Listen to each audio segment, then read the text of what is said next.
Welcome back to AutoLooks Online. This week we're looking at, well, let's just say one odd car no one ever even thought this company would ever do. The Aston Martin Cygnet.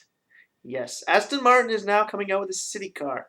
Why do you ask this question? Well, no longer being tied to Ford Motor Company, Aston Martin needs to decrease its fuel consumption rating. What's the best way to do this? City car, hello. Yes, their volumes are very low. Okay, Aston Martin only creates a few thousand cars a year, unlike Ford Motor Company, which does millions. Why do they need to come out with a city car?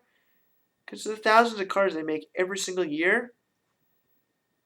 Let's say they kind of don't conserve gas. Yeah, a V10, V12, V8, they don't really conserve gas when you're trying to push out that much performance. Even in their sedan, the Rapide. Neat car, not good on gas. So what has Aston Martin done? Hello. When do you want a city car?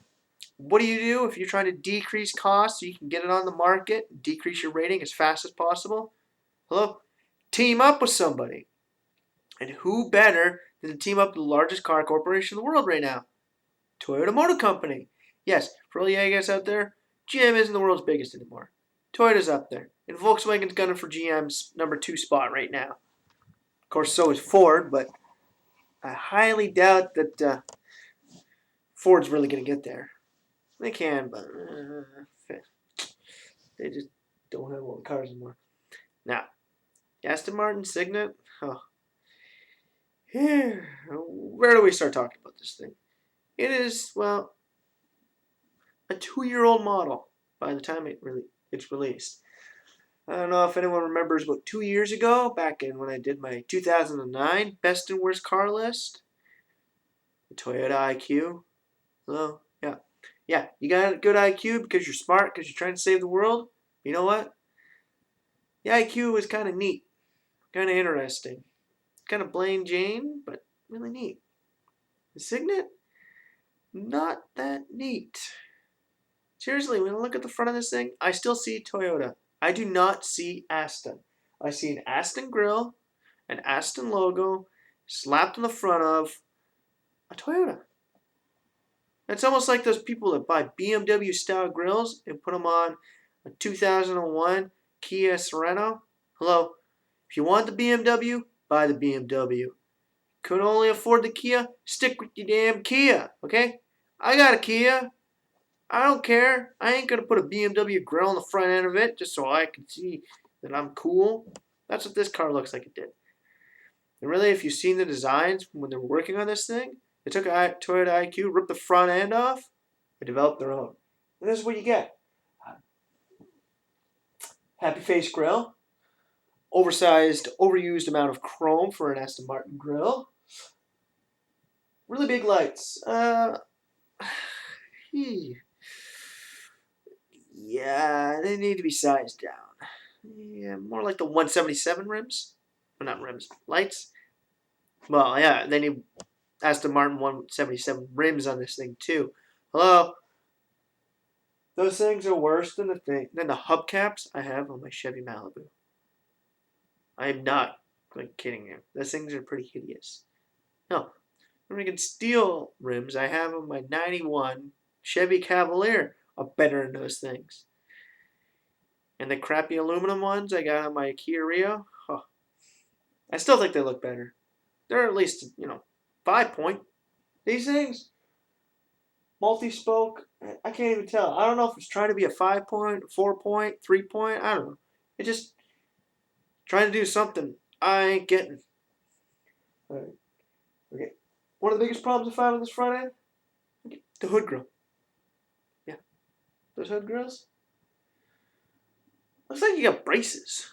What? Braces too? Hood grill. Kind of, pig nosed. Not liking this thing too much. Get rid of those things. Have a nice smooth line. Try and bring down your sport appeal on this. And, I don't know. Make this thing look a lot less cab forward. One thing with this happy face grill that they could have done, yeah, you can do that grill. Reduce the amount of chrome on it. Create chrome slits, not oversized chrome slabs. Come down with the bottom. Air ducts. And a tiny little. Cut this out. Put a black spot right here, right down there. Put 2 air ducts on the side.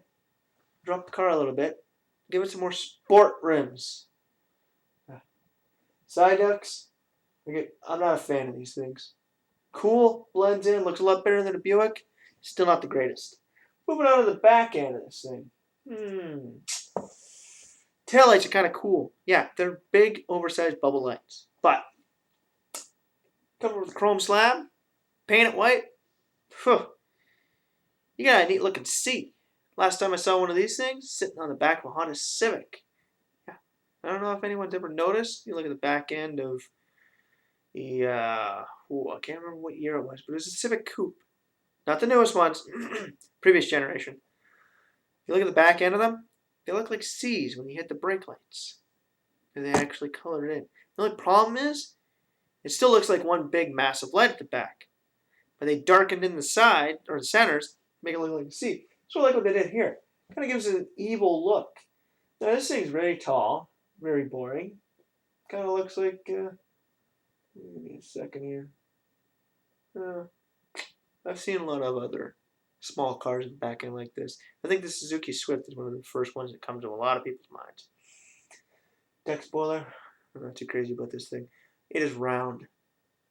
You don't put something round like that on the back of something like this. Something that curves out like that. No, you go flat. You curve it out, go flat. Cool. Yours? Not cool. Okay.